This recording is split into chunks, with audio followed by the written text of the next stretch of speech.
First question मध्ये आपल्याला 2 minus दिसत आहेत, 2 दिसतो आहे. 2 मायनसच्या मध्ये राऊंड ब्रॅकेट आहे.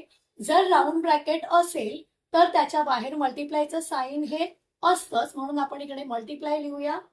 2 मायनस मध्ये जर मल्टिप्लाय आला तर मायनस मायनस प्लस होतो, म्हणून दोन्ही मायनस काढून टाकायचे आणि त्याऐवजी प्लस लिहायचा, कारण मल्टिप्लाय मध्ये मायनस मायनस हा प्लस असतो आणि उरलेला 2 तसाच लिहून टाकायचा. ह्या क्वेश्चनचा आन्सर येईल +2. सेकंड एक्झाम्पल मध्ये -2 इन ब्रॅकेट -7 असा क्वेश्चन आहे.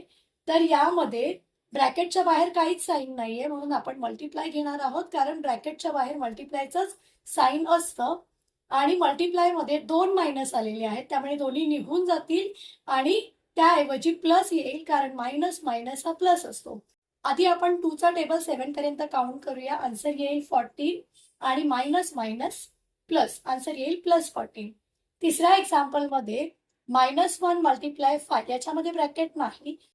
या क्वेश्चन मध्ये 1 ला मायनसचा साइन आहे, त्यानंतर मल्टिप्लाय आहे.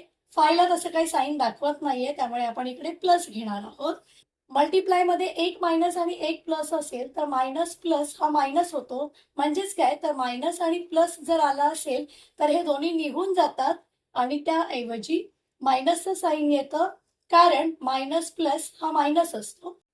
त्यानंतर 5 चा टेबल 1 पर्यंत जर काउंट केला तर आन्सर येतं 5 1 जा 5, म्हणजे या क्वेश्चनचा आन्सर आहे -5.